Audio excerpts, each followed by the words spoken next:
Hi everyone, may peace be on you all, and welcome to another episode of I'm a Muslim and That's Okay. As always, I'm your host Shella, and it is Ramadan, and every year I always do a Ramadan episode.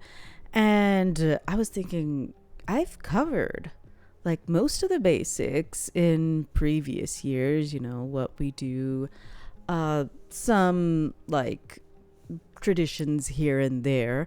And I don't know what else to do for Ramadan. And but this year, what was different is that my kids started fasting on a pretty like regular basis. They started from day one and then they've been continuing on. And I began to notice how it's so different for them as opposed to how it was for us, especially for me when I was growing up in Pakistan. And I was like, you know what? I'm going to do an episode on a little bit of Ramadan nostalgia, just as a sort of comparison for people who live here and they don't know Ramadan any differently than for somebody like me who grew up in a Muslim country, and how Ramadan is different over there. So that's what it is. Today's episode, solo Ramadan episode, is Ramadan nostalgia. And to begin with, anywhere, I mean, as is, how kids are, doing their day is so different than how it was for me growing up in Pakistan. If I had to put in any basic, like school, for example, our schools were not as long as schools for kids over here.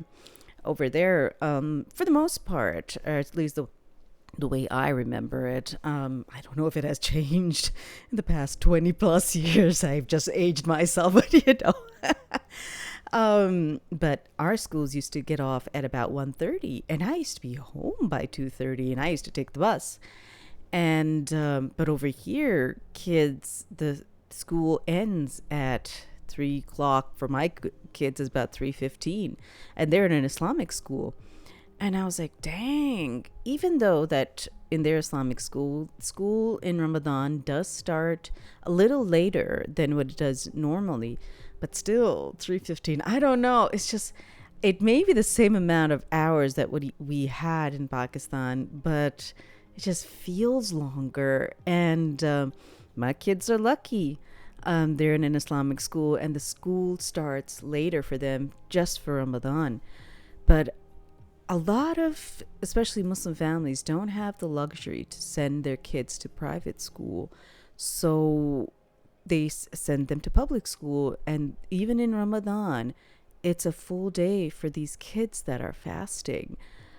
And I don't know, I don't know how they're doing it. Even me, when I think about it, I don't think I would have been able to do Ramadan over here as a student. It's so hard, especially when you have non-Muslim peers who are not fasting. Because over there, like if it was Ramadan, literally almost everybody was fasting. You knew it. Everybody in your class, I mean, above a certain age. I'm not saying that little kids usually fasted, but above a certain age, if you're like 12, 13, 14, 15, they were fasting. So, it didn't, we didn't have like formal recess, because especially since our day would become shorter. Even with our short-ish days, our days used to become shorter in Ramadan. So our schools ended at 12:30 instead of 1:30. We used to get an hour less, and we'd be home even earlier from school. But over here, especially if they're in public school, I simply can't imagine. And these brave little boys and girls are going to school fasting for a full day of school, and a majority of their peers will not be fasting. I mean, again, I have no experience with this, but I'm just hoping that, I can't say in all public school, but at least in a good number of them, that they're being given concessions. They don't have to go out and recess, or I don't know, man. It's so hard. I can't even imagine, man. Again, me and my kids have the luxury that I grew up in in a Muslim country, and my kids go to an Islamic school, but a lot of Muslim families don't have that over here. So that was the first thing that really struck me when, my kids started fasting regularly. That wow, that really must be hard. When I did the comparison about how I grew up with Ramadan over there as opposed to over here. And the other thing that you can sort of make a comparison to is that in Pakistan, like when Ramadan came, everybody was celebrating it. And when we did sort of like family gatherings for iftar, or even if you did iftar at home, there was not a day when the doorbell wouldn't ring and your neighbor was sending you something for iftar.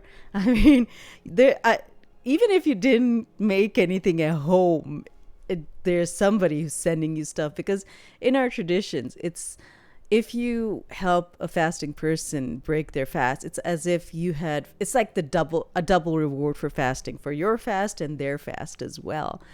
And yeah, like doorbells ringing constantly, like trays upon trays of food. That's what it used to be in Pakistan. And I was never a huge eater, but there used to be so much food. The thing is that the family was eating together. At least the food would be finished.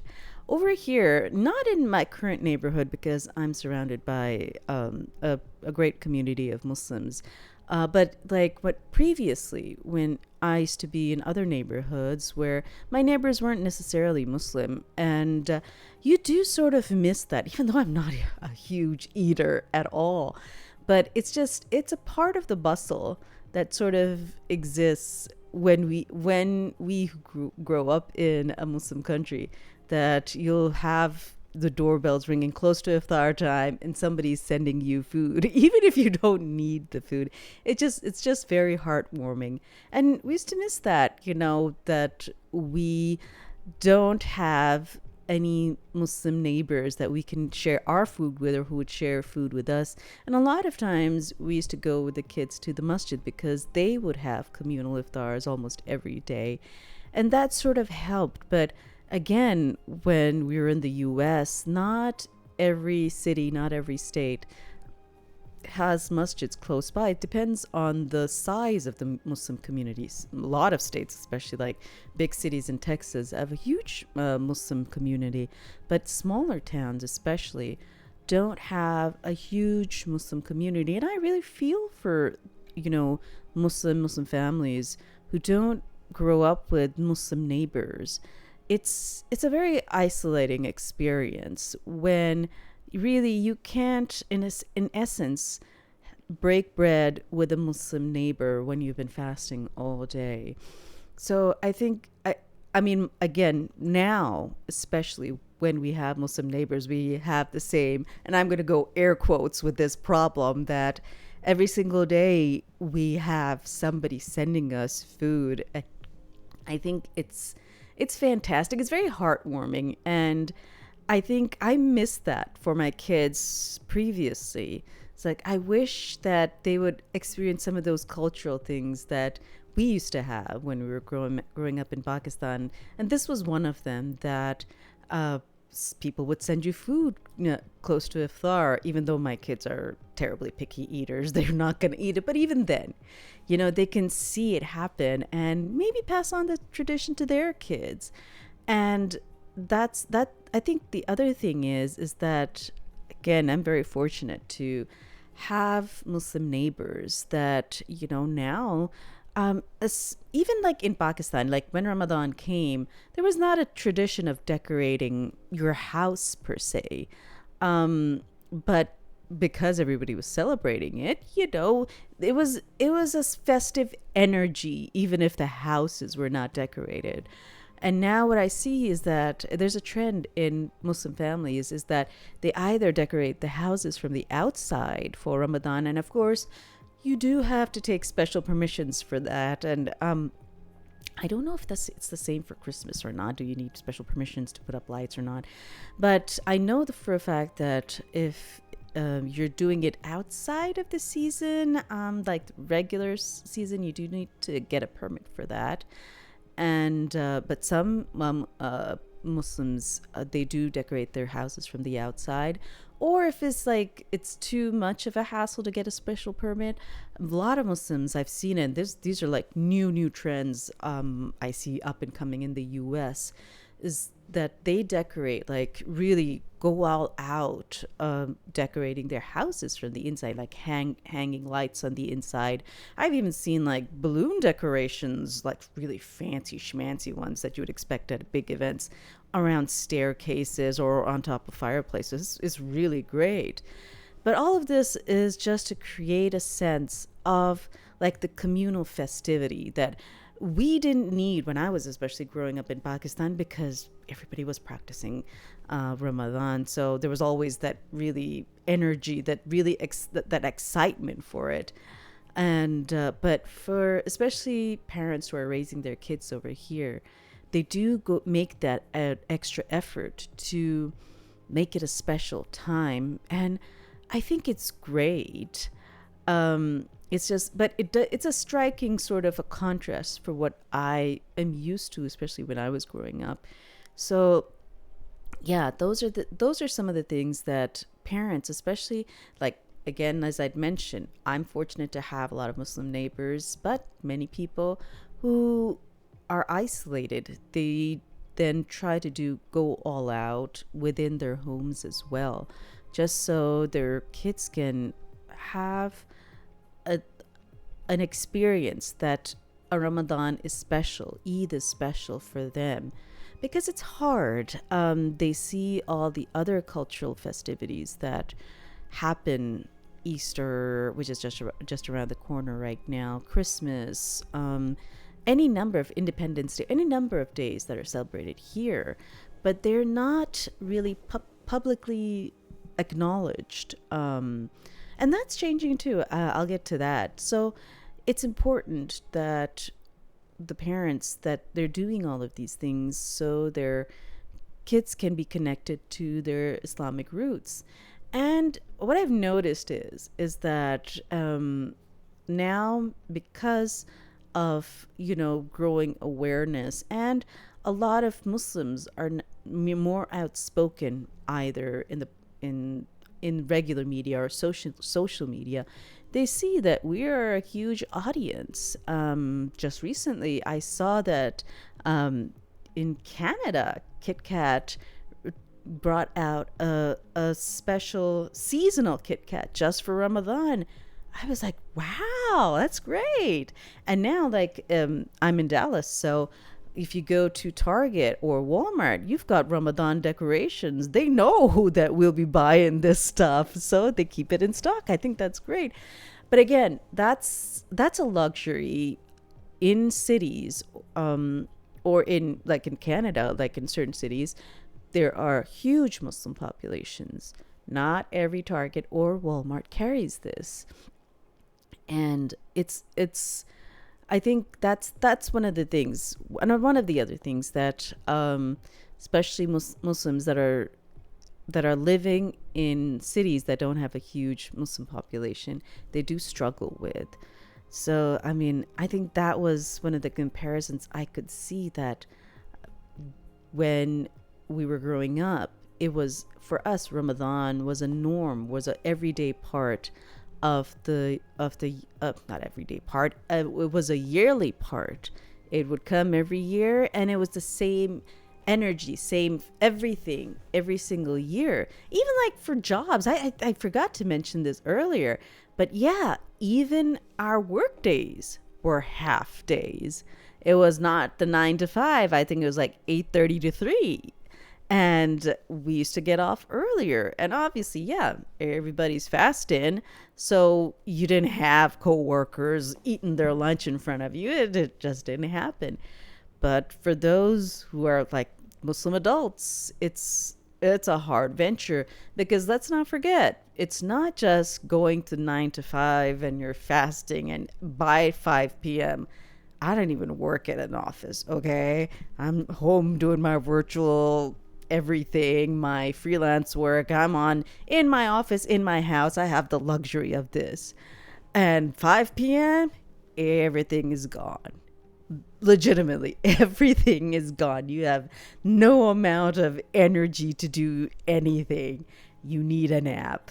But for the Muslims working in the US, like they just can't go take a random nap in the workplace. They're not even gonna get an early, how would you say, an earlier time to go home. It's not gonna work that way. And not just that, as I'd mentioned previous years, we also have special prayers that happen in Ramadan called the Taraweeh.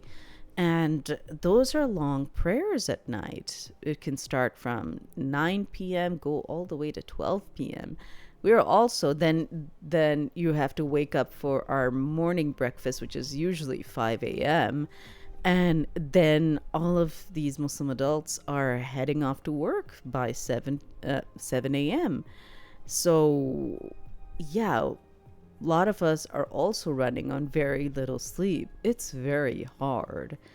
I mad props to everybody who is like working the full days while fasting. It's really hard.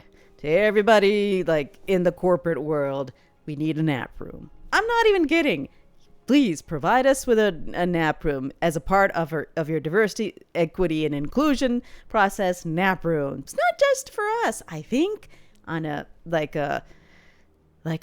modern take on the workplace, we need nap rooms. Naps make things better at the workplace.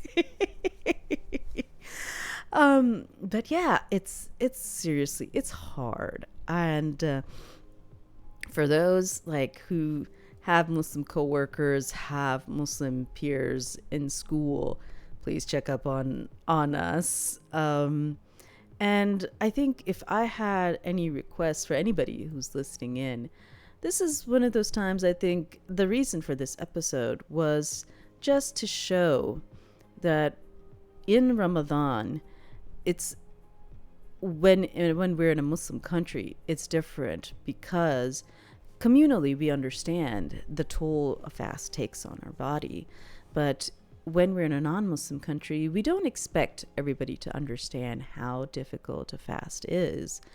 But by making the comparison, at least I can show that how really like fasting, when we don't get any special provisions for the fast. And I'm not saying that just because we're fasting, we're going to be doing less work or less efficient work, or that we'll be unfairly like throw in our responsibilities on other people. That's not what the fast is about. But even if we were given some slight provisions, I'm not even sure, maybe a later start time for work days, we'll still get the job done, but at least we'll be a little more rested. Even for students, like if most public schools gave special provisions for students fasting in Ramadan, give them a nap room for the love of God. Yeah, because it's hard. It's hard for students to go a full school day and then come home. They're expected to do homework, maybe just a reduction in homework. I don't know, man. And again, it's a tricky subject and it's a tricky thing. But I think not just for Muslims, for all people, from all different backgrounds, if we're aware of some of the struggles of individual communities and are able to really, I guess, make even slight accommodations, if nothing else, we are the last 10 days of Ramadan are particularly special for us because we do extra long prayers in those last 10 days. They're very special, have huge significance because in one of those nights is when the Quran was revealed. A lot of working adults would really like to have those 10 days off, but I've heard from a lot of them that they're not given that accommodation, even though there are accommodations for things like Christmas that those who are Christians will automatically get those days off. And most Muslims won't take that time off. There's a lot of times working because they're hoping that at least they can get those last 10 days off or the Eids off. If those accommodations can be made, it would really create so much more of a happier workplace for Muslims. And again, that's always good. Like if your workers or your students are happier with even just the slightest accommodations, they're better students, better people at the workplace. So I think it's something that really should be taken into consideration. And even if, it's not a coworker or a peer as a student, if you meet somebody who's a Muslim, just check up on them. If you wish to send us iftar, especially if you know that they're the only Muslim in the neighborhood, it would really mean something to us, because it can be a very isolating time, and it would warm our hearts and brighten our spirits to know that somebody's really thinking about us in Ramadan. So until next time, I will have another episode that comes out in Ramadan. If you have, and that's what I wanted to say earlier, is that if you have any particular queries about Ramadan, something that you'd like to know that I haven't covered in previous episodes, I would love to get those questions. I'll put my email address in the show notes, and you can also DM me on my social media, Instagram particularly. I'll have that link in the show notes as well. I'm most active over there. Just send me a DM and I'll see if I can answer those questions. And so until next time, y'all take care of yourself, and may peace be on you all.